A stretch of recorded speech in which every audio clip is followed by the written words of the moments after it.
all it takes like one or two things and for a seed of doubt to get planted, and then suddenly everything just like, okay, wait a minute, okay, time out.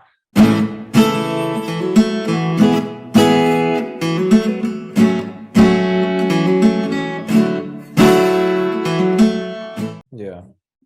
I've seen it in real estate too, where you mentioned where Oh yeah, you get a broker who just like is they got their weekend course, they list it, nobody comes to their listing, and that's basically all the steps they're going to take, right? Is to drive people there. They're not going to go actively find buyers and figure out or even understand what the buyers are looking for to present it in a different way, or all that kind of stuff.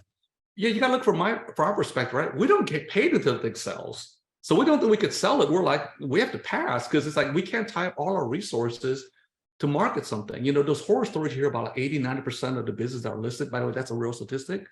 Depending on which survey you see, between 80 to 90% of businesses that are listed, even healthy ones, don't sell. 80 to 90%. Think about that. Yeah. That's what representation for us, our batting average is significantly higher. It's not 100%. Nobody has 100%.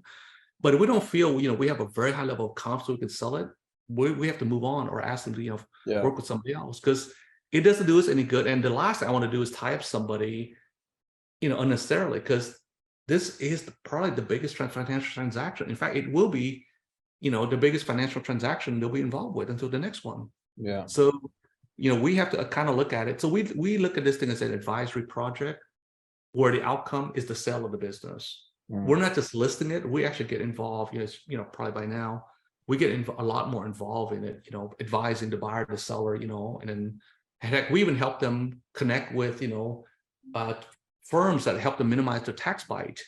Because trust me, if you get a $2 million payday, Uncle Sam's going to want a big portion of that. Yeah. And unless you know how to deal with that that tax bill you're going to get, it's going to be significant. And so we even help them. We're not tax expert, but we know people that can help them navigate through that so they can keep, right. They can save that. So anyway, those are some of the ways that we help, value adds that we do beyond just like listing the business, right? The listing the business is very mechanical. I can show people how to do that within 15 minutes, quite honestly. But to understand all the nuances, all the levers to pull, all the stuff to talk to the buyers and the sellers. And here's a dirty secret that most people never tell. This is probably too much information. If it's every deal is so delicate. Even when people are all in,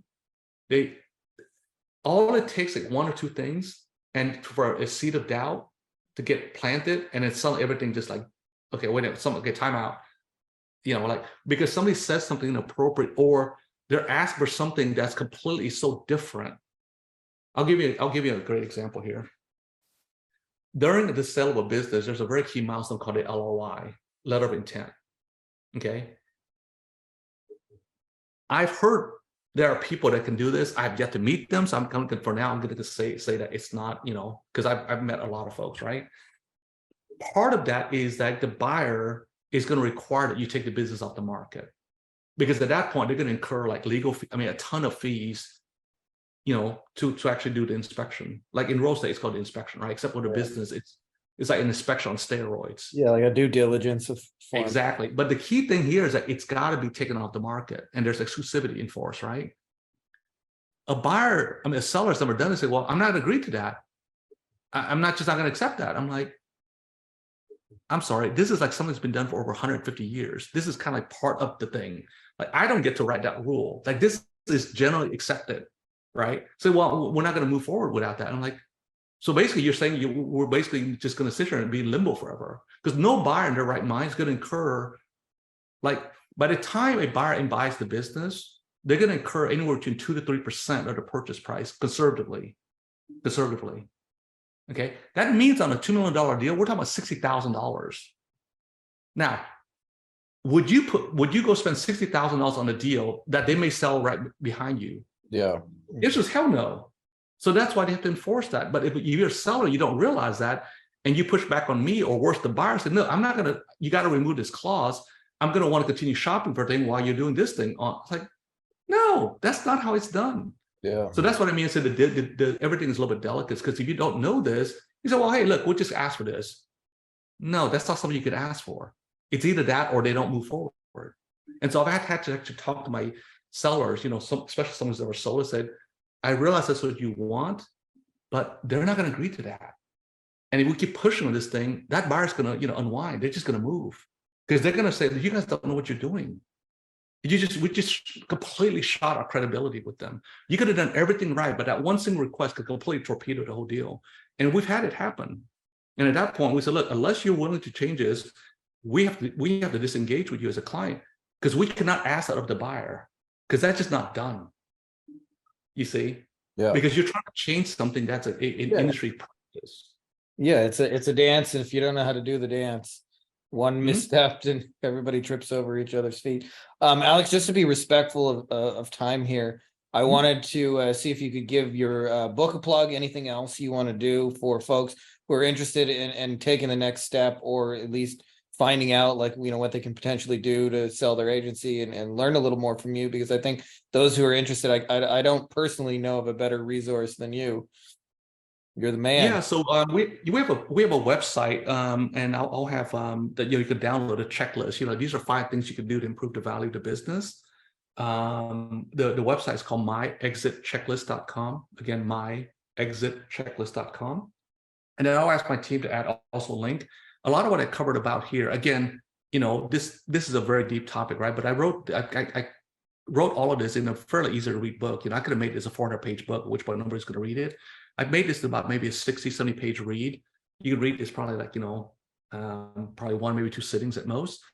And it's written so that, more like a series of blog posts, like 800 to each chapter is like 1,000 words. So that way they're very, very self-contained. And this is really, my knowledge of the experience backed by, real world case studies. So just go to that website, myexitchecklist.com, and you'll get that checklist. I'll have my team add a link to download this book. Right now, the only way to really grab this book is, hear me speak, or, we've met at a live event, because I don't make this generally available, to the public. Maybe one day I'll put it up on Amazon. This is my 6th book, by the way. So I'm not in the business of, making money selling books. There's not that much money in it, but it's a great guide. As far as I know, it's the only book on the market about how to sell your agency for 7 figures or more. So yeah, that's huge. All right, man. I appreciate you sharing this awesome wisdom. And those of you guys who are interested in selling an agency, check that out, because as Alex has mentioned, you can leave a lot of money on the table. And just as he mentioned, it only takes 2 little things to screw it up. I mentioned the plumbing deal. Exactly like you said, there was just 1 or 2 things they said that said nope, right there, that's a deal breaker for us because that's too much risk. So you guys, if you're thinking about doing that, you will not find a better resource than Alex. So make sure to check that out. Hey guys, if you like this video, you'll also like my book on Amazon called Beyond the Agency Box, which you can also find by my name, Frankie Finn, and it's got a lot of awesome reviews. And it really just goes deeper on a lot of the things we're talking about, everything you need to grow and start a lifestyle agency, from the stages you'll go through to getting clients, to how to create winning offers, to high value deliverables, to wowing clients, to building teams, to building systems, and building a boring factory that's like a 7-figure money machine for you. So if you're interested, I put links for you in the video description, as well as it'll be in the pinned top comment below, and make sure to check those out.